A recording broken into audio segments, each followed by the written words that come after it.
1 Samuel, chapter 14.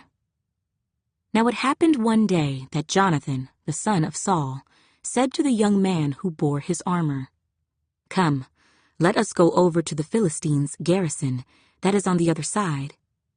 But he did not tell his father. And Saul was sitting in the outskirts of Gibeah, under a pomegranate tree, which is in Migron. The people who were with him were about 600 men. Ahijah, the son of Ahitub, Ichabod's brother, the son of Phinehas, the son of Eli, the Lord's priest in Shiloh, was wearing an ephod. But the people did not know that Jonathan had gone. Between the passes by which Jonathan sought to go over to the Philistines' garrison, there was a sharp rock on one side and a sharp rock on the other side. And the name of one was Bozez, and the name of the other Sina. The front of one faced northward opposite Michmash, and the other southward opposite Gibeah. Then Jonathan said to the young man who bore his armor, "Come, let us go over to the garrison of these uncircumcised. It may be that the Lord will work for us, for nothing restrains the Lord from saving by many or by few." So his armor-bearer said to him, "Do all that is in your heart. Go then.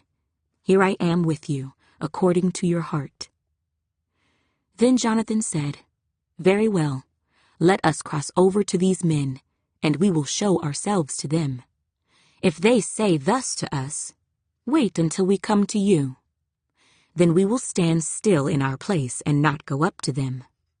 But if they say thus, 'Come up to us,' then we will go up. For the Lord has delivered them into our hand, and this will be a sign to us." So both of them showed themselves to the garrison of the Philistines.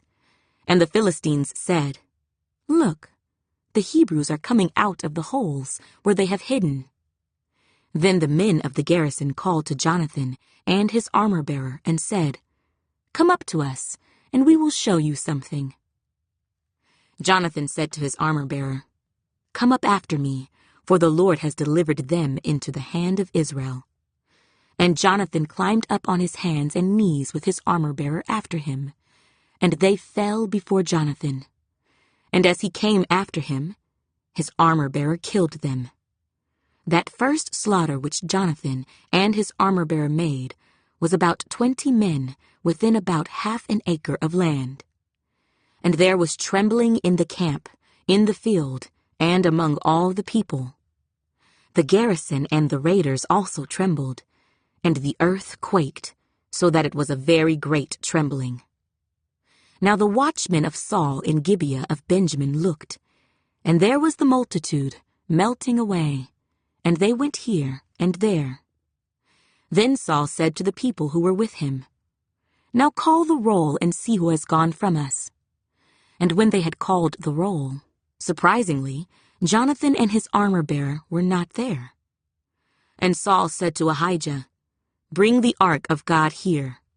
For at that time the ark of God was with the children of Israel. Now it happened, while Saul talked to the priest, that the noise which was in the camp of the Philistines continued to increase. So Saul said to the priest, "Withdraw your hand." Then Saul and all the people who were with him assembled, and they went to the battle. And indeed every man's sword was against his neighbor, and there was very great confusion. Moreover, the Hebrews who were with the Philistines before that time, who went up with them into the camp from the surrounding country, they also joined the Israelites who were with Saul and Jonathan.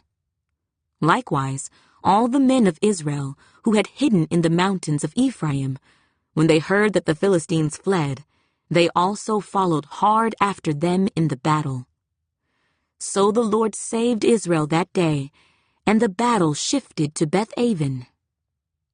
And the men of Israel were distressed that day, for Saul had placed the people under oath, saying, "Cursed is the man who eats any food until evening, before I have taken vengeance on my enemies."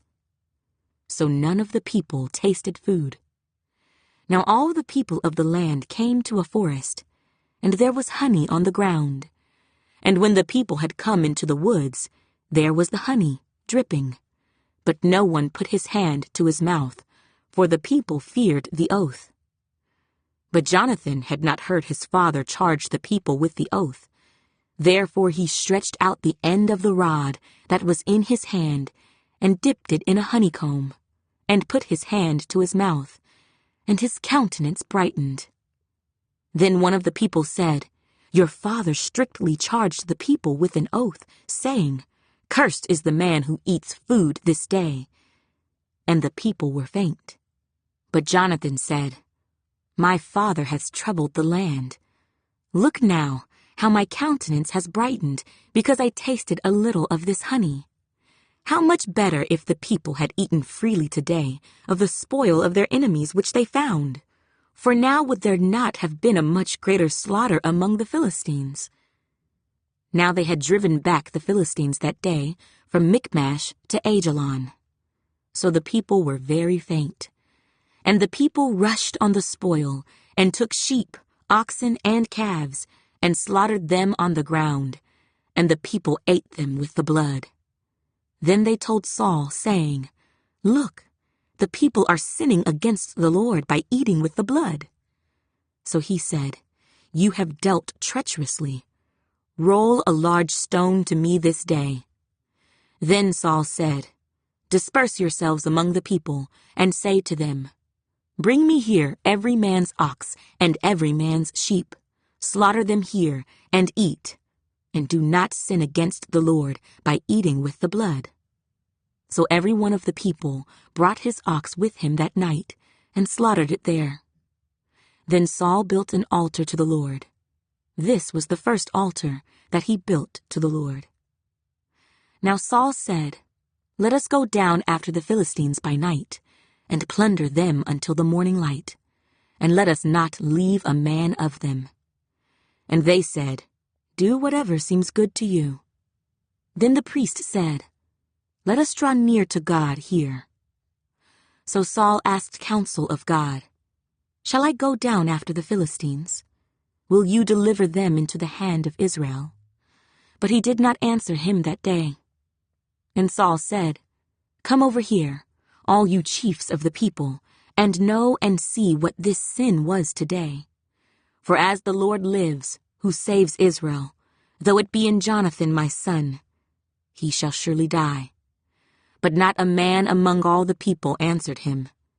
Then he said to all Israel, 'You be on one side, and my son Jonathan and I will be on the other side.' And the people said to Saul, 'Do what seems good to you.' Therefore Saul said to the Lord God of Israel, 'Give a perfect lot.'